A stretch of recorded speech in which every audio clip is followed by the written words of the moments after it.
In 1989, over 1 million people filled this square demanding democracy. For weeks, the Chinese government watched, waiting. Then, on June 4th, they answered, with tanks, bullets, and blood. This is the story they don't want you to hear. It started as a peaceful movement. Students wanted freedom, an end to corruption, a voice in their future. For weeks, Tiananmen Square became a symbol of hope.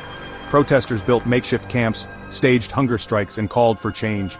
Even Chinese citizens, workers, teachers, even some soldiers, began to support them. But behind closed doors, the government saw them as a threat, and they were about to erase them. On June 3rd, Beijing fell under martial law. That night, 200,000 soldiers moved in. Tanks rumbled down the streets, the first gunshots rang out, and the massacre began. We were unarmed.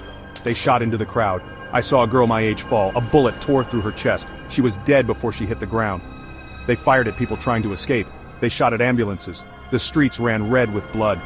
As the massacre raged, desperate citizens fought back.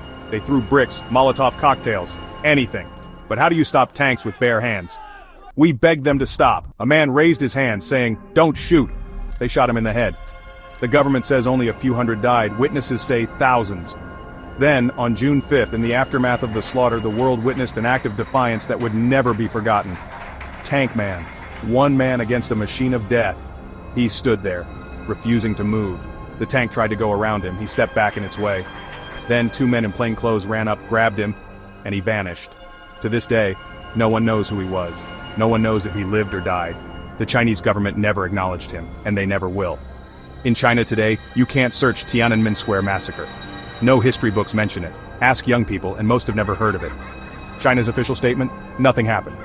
A journalist once asked a Chinese official about the massacre. He laughed and said, "That's history." They tried to erase the truth, but history remembers. The world remembers, and so should you. If you believe the truth should never be silenced, subscribe, because some stories should never be forgotten.